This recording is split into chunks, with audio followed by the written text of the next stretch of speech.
Hi guys, it's time for me to rank my favourite movies from the year 2017. Hopefully you're along for the ride.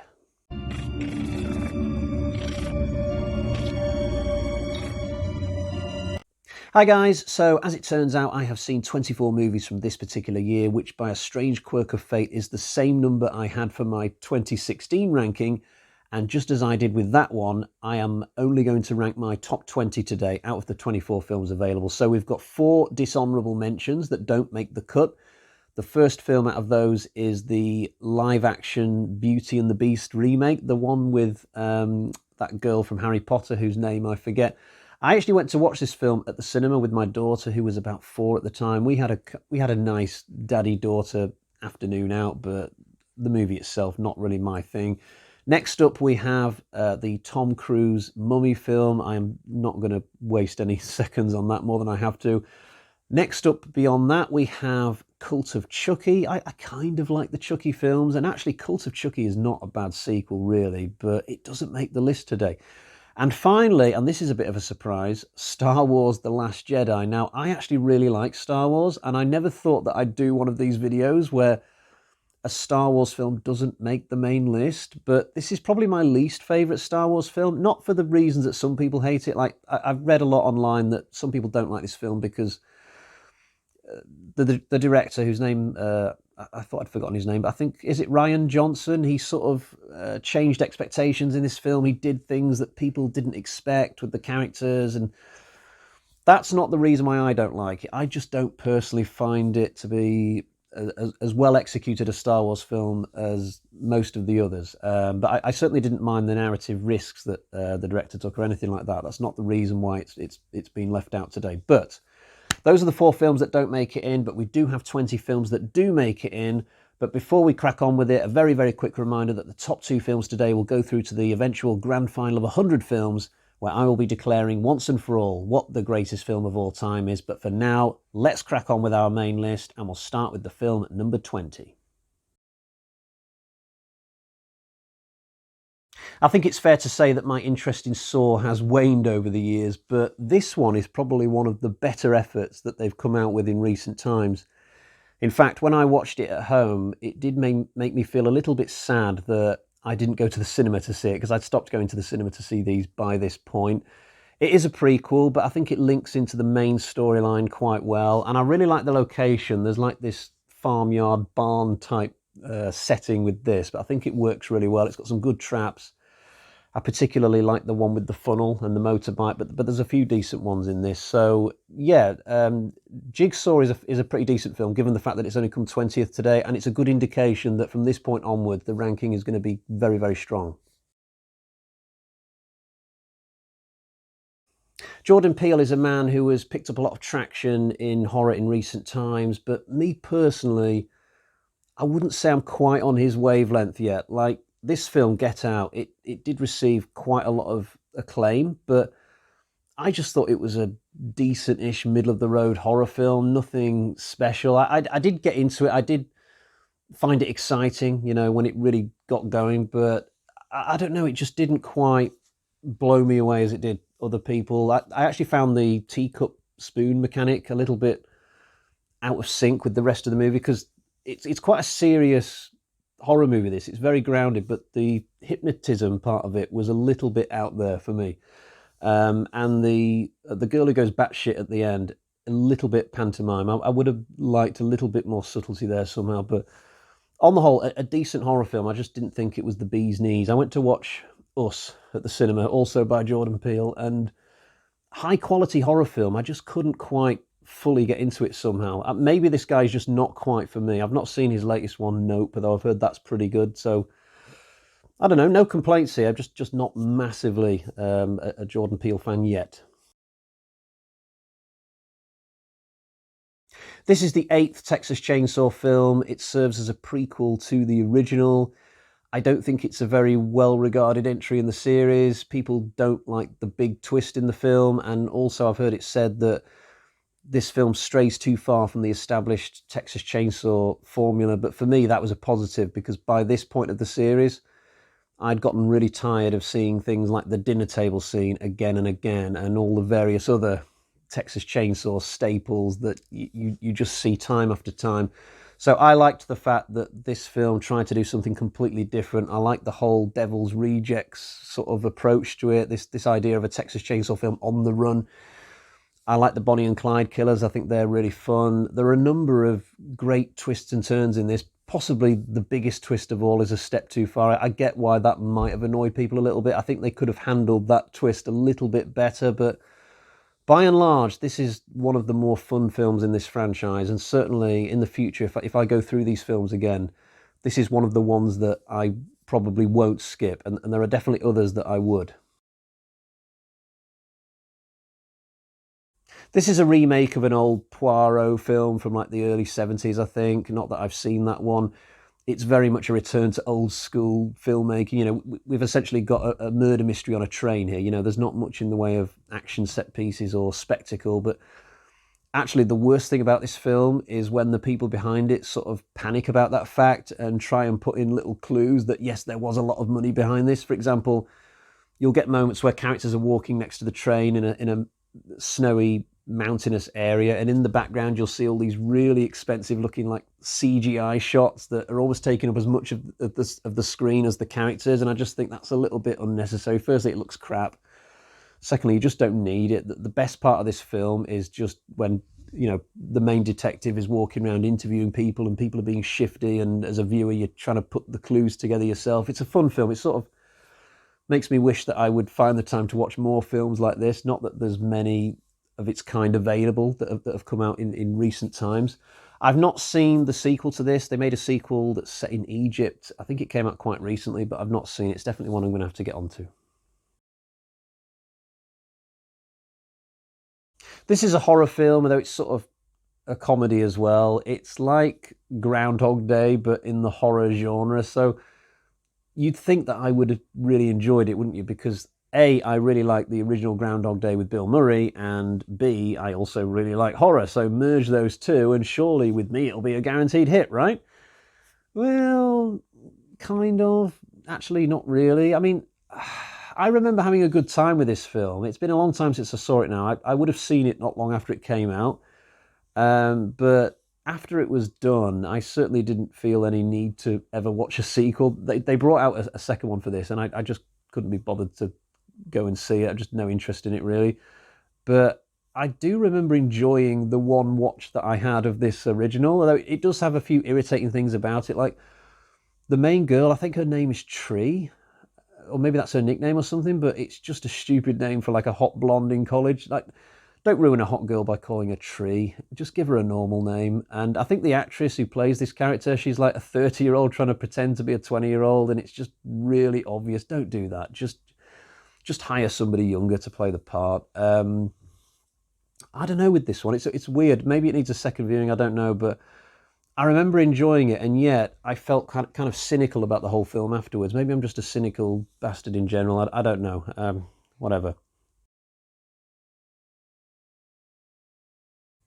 This is one that definitely needs a rewatch. To be honest, I don't like this film enough to justify owning a 4K for it. I think I just happened to get a really good deal on it. I think that's why I've got it. But when I put it on, I don't know, I kind of meandered my way through the film, really.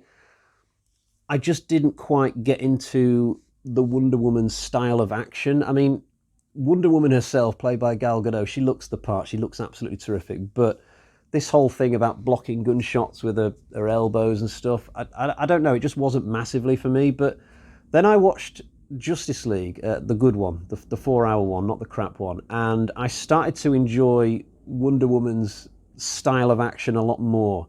So I kind of feel like I am absolutely primed now for going back to this film and potentially enjoying it a lot more than I did the first time around. Maybe at some point I'll do a DC ranking or something like that. But yeah, I'm not willing to put this film any higher than 15th today, but it's definitely got the potential to go up in my estimations. I've not seen the second one, the 1984 one, but I did watch the trailer for that and I thought it was very funky. I've seen both of the recent It films, although I probably preferred Chapter 2, partly because I saw that one in the cinema, and secondly, I think I enjoyed it more because it was just bringing the whole story to an end. When I watched Part 1 at home, I kind of sat there thinking, well, this isn't even going to end today, so there's no point getting massively invested in this, and therefore I didn't. And I've also got to say that I still prefer the 1990 straight to TV version. I've got that one on Blu-ray. It is something that I've always enjoyed since I was very young. I'm not quite there yet with this remake one, even though I do believe it's probably longer in runtime. I don't know about that. With the 1991, I actually prefer part one to part two. I prefer the kids section, but with this second iteration, I prefer the adult section, and I can't really explain why right now. I've no interest in the prequel that they're planning to bring out. By the way, is it called Welcome to Derry or something? I don't even know if it's a TV show or a film. It just sort of popped up on my Google feed as something that's happening imminently. But yeah, it chapter one's. I remember it being pretty good. It's another film that could do with a rewatch, but I can't rewatch everything, you know. So here we've got the first of three Marvel films today, actually, with Guardians of the Galaxy 2. I love the original, such a brilliant sci-fi film and very funny as well. This second go around is considerably less successful. I kind of feel like they were too aware of their own success coming into this one. A good example is the very first scene of the movie where the main characters are fighting some big hideous creature, and in the foreground you've got like a little mini version of Groot dancing to some cassette tape that he's put on or something. But I kind of feel like we as the viewers should be watching the main fight more. That should be in the foreground. Mini Groot should be in the background. I think if this had been the first movie, that's what they would have done. They would have had like Mini Groot just somewhere off to the left, something that you could spot as a little optional extra to make you giggle maybe, but it wouldn't be like in the foreground, the main thing that's going on. I kind of feel like they've got things backwards there, but that's just an example of where this film's head is at, and it's not always pretty. But I've seen it twice, and it did improve for me the second time around. I remember really getting into the characters and their histories a lot more second time around than I did the first time, where I felt a little bit frustrated at times. There is going to be a third film of these, and I hope that when that comes out, it is a fitting finale for the trilogy. I'm hoping it'll go back more to the quality of the first one rather than this kind of uneven second effort. I've become somewhat a fan of these Planet of the Apes films over time, and I was really pleased recently when they announced that they're going to be making a fourth film in the reboot series. This was the third one, War of the Planet of the Apes, and I thought it was really, really strong. The graphics are just superb. I love that about these more modern Apes films. You've got CGI apes now acting alongside human characters, and you just totally forget that this is a fake scenario. It just looks so real.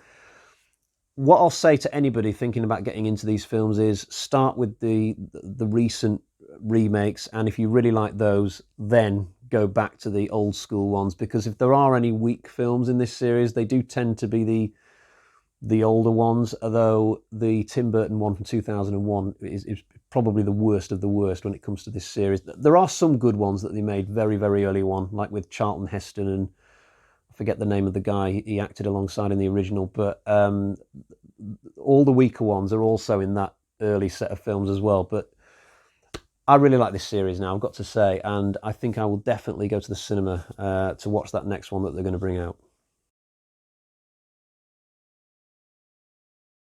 Unless I'm mistaken, number 10 of these is out this summer.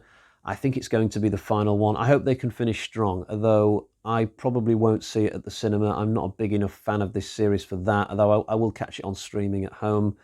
In terms of number 8, this is probably one of the best ones. My favourite ones in this franchise are 5, 7, and 8. Those three movies, more than any other.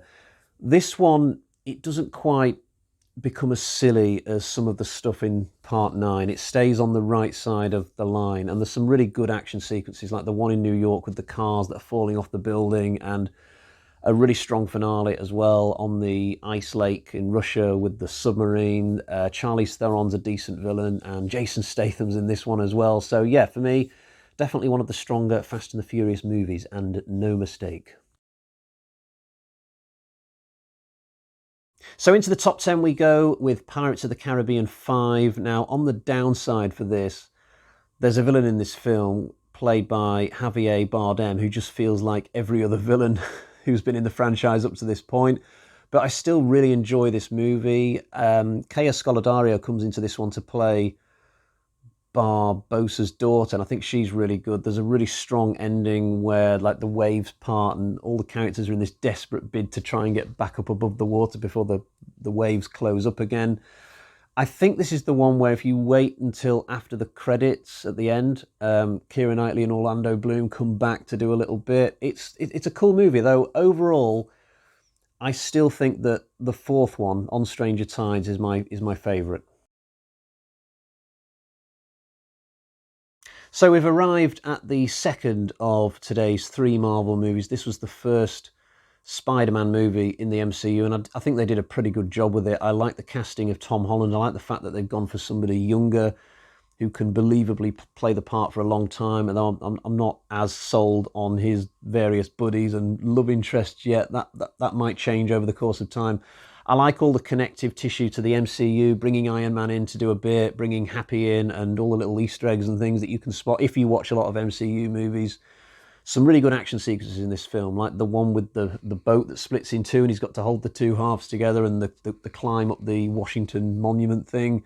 Very believable villain as well, very well played by Michael Keaton.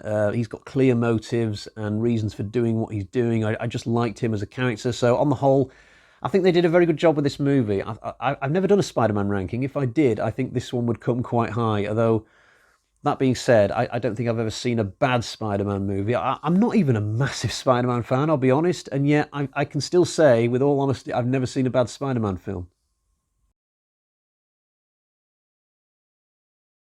It's just occurred to me that this video today just seems to be franchise sequel after franchise sequel. I don't know what that says about me as a film fan, but there's not much in the way of original film content in this ranking so far, is there? And oh look, here's another franchise, although in the case of Aliens, at least I can say that I am a massive, massive fan of this series.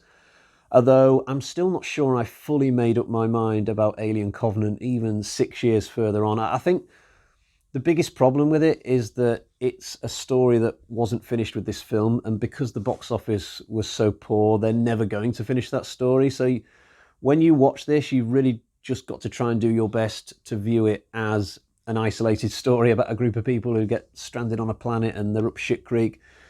If you start thinking about the ending too much and what's going to happen to the woman played by Catherine Waterston, whose name I've forgotten, and David, if you start pondering that too heavily, you'll just feel frustrated, wondering what's going to happen next and how it might tie into the first Alien film.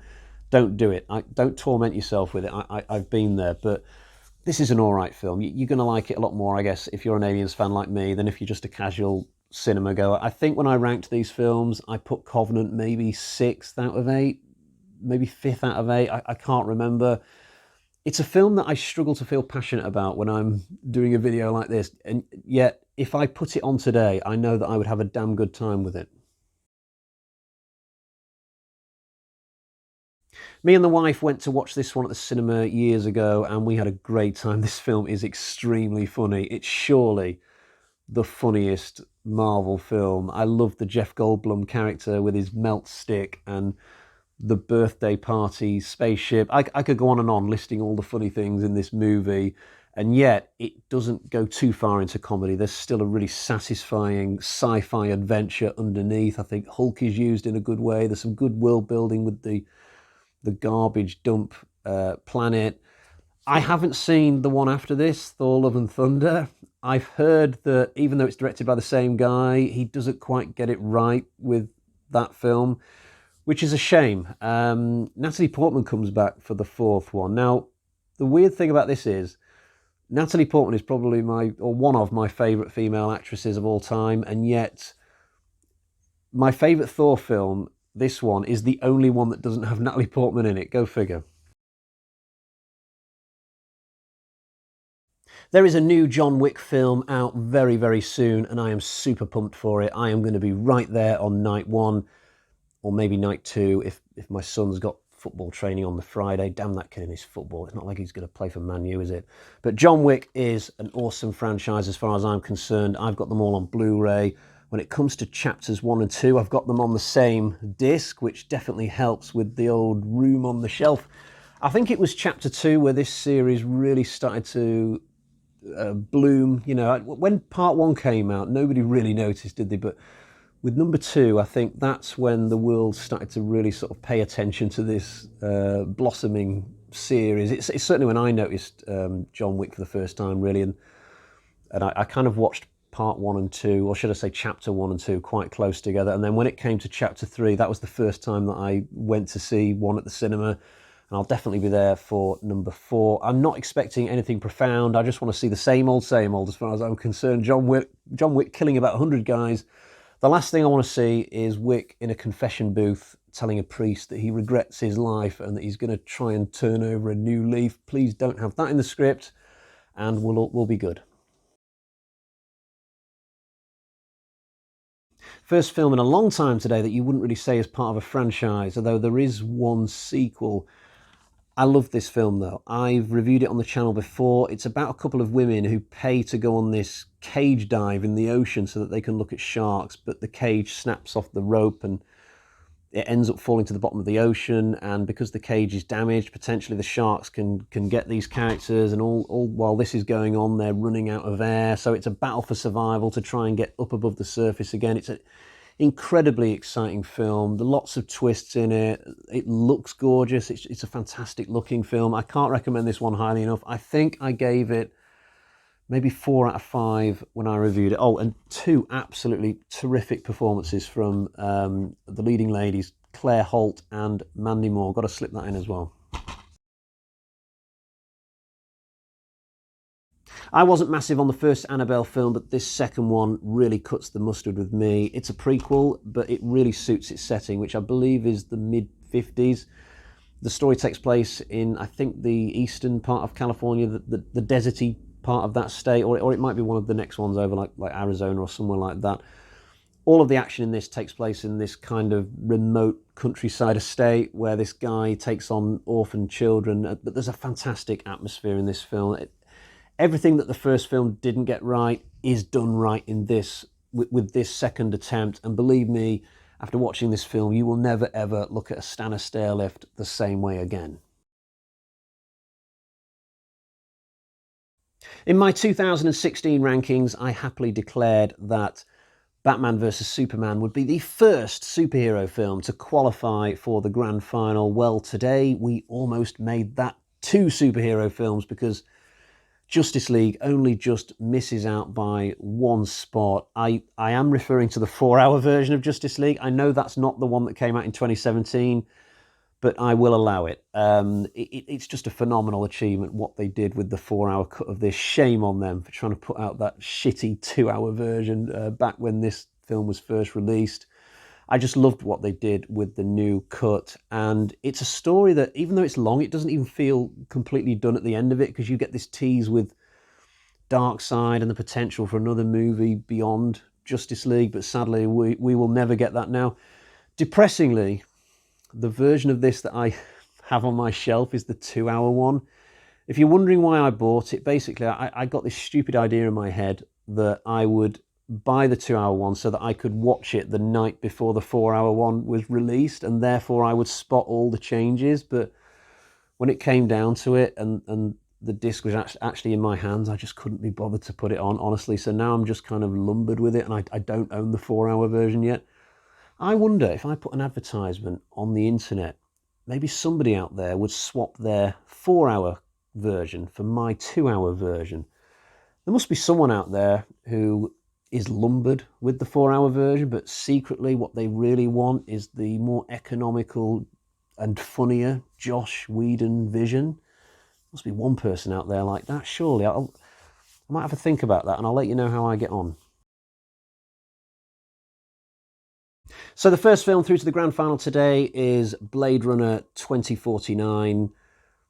Have I got the year correct for that? Oh, I can't tell, because I've not yet pulled the sticker off the DVD. I think it's 2049, but you know what? Let's just call it Blade Runner 2. But this was a fantastic film when it came out. I just wasn't expecting it.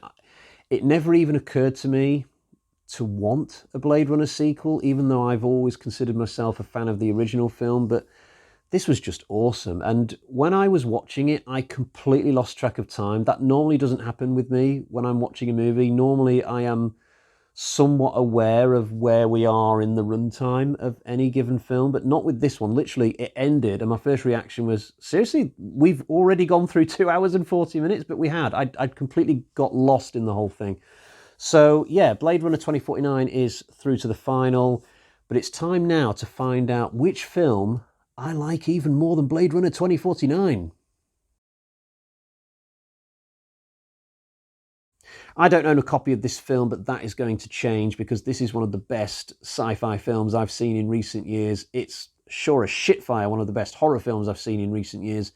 This is essentially the new modern version of Alien you didn't think you needed. In fact, the creature in this film might actually be scarier than the xenomorph from Alien, which I never would have thought possible. Just the way that this creature in life takes people out. It's really nasty. So essentially the story for this, a bunch of astronauts, they land on Mars and they find this really small kind of life form.